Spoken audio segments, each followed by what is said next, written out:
महंत योगी आदित्यनाथ की सरकार में जो अभी मंदिरों में बलात्कार हुआ है, उसके बारे में आप क्या कहना चाहेंगे? ये बलात्कारियों की सरकार है। इसके बारे में कुछ नहीं कहना मैं चाहूँगा।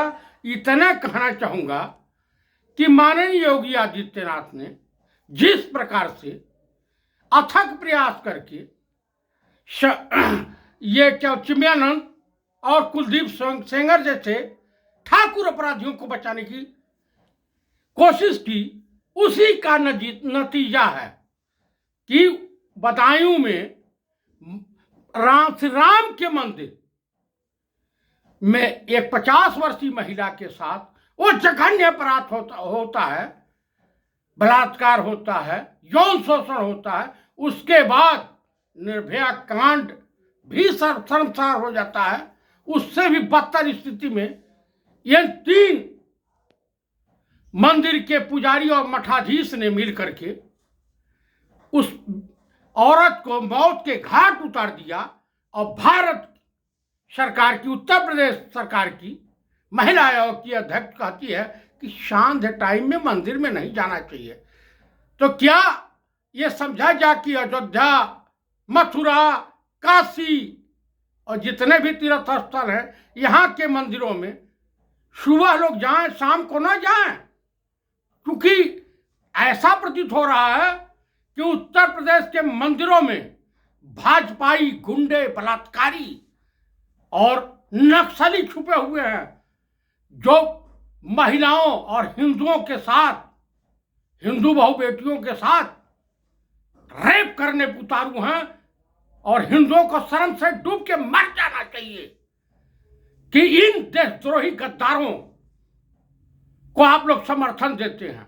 ये बड़े शर्म की बात है और शर्मसार करने वाली बात है। दूसरी घटना मैं आपको बताता हूं कि मुरादनगर में माननीय योगी आदित्यनाथ की सरकार में एक घटना हुई। पहले आज तक स्वतंत्र भारत के इतिहास में ऐसी घटना नहीं घटी कि घर से अंत्येष्टि स्थल तक डेथ बॉडी का जो है क्रियाक्रम करने के लिए गंगा के तट पर या किसी शमशान घाट पर जाया जाता है। लेकिन पहली मुरादनगर शमशान घाट की घटना है कि वहां से 25 से लगभग 35 डेथ बॉडी शमशान घाट से घर आई। यह शमशान, चूंकि वहां का ठेकेदार कोई त्यागी था, उसने कहा कि 30% लखनऊ के उच्च अधिकारियों के वहां और लोगों के वहां कमीशन जाता था। और उस कमीशन खोरी का नतीजा यह हुआ कि मुरादनगर शमशान घाट की 2 महीने पहले नवनिर्मित छत गिर गई और उसके नीचे कम से कम काफी लोग दब गए, जिसमें 25 से लेकर के 35 लोगों की मौत हो चुकी है और बाकी 50 की संख्या में घायल हैं। योगी सरकार मृतकों को 2-2 लाख रुपया और जो घायल हैं उनको 50,000, 1 लाख रुपया देकर के निजात पा रही है। और उसके बाद ये मौन है सरकार। उसके बाद मैं बताना चाहता हूं आप लोगों को और देशवासियों को कि जो अमेरिका में घटना घटी है आज के डेट में, वहां पर डोनाल्ड ट्रंप जिसका प्रचार मंत्री के तौर पर भारत के प्रधानमंत्री माननीय श्रीमान नरेंद्र दास मोदी गए थे, वहां पे लोकतंत्र खतरे में पड़ गया है और इस देश का भी लोकतंत्र खतरे में पड़ गया है। जहां भी भाजपाई और आरएसएस वाले मिले, इनका स्वागत डंडों से और जूते चप्पलों से होना चाहिए। यही जनहित में जरूरी है, क्योंकि हमारे देश का भी लोकतंत्र और संवैधानिक अधिकार, इस देश के किसानों का अधिकार, इस देश के बेरोजगार नौजवानों का अधिकार और इस देश के छात्रों का अधिकार, इस देश की महिलाएं, चाहे हिंदू हो, मुसलमान हो, सिख हो, ईसाई हो, कोई सुरक्षित नहीं है।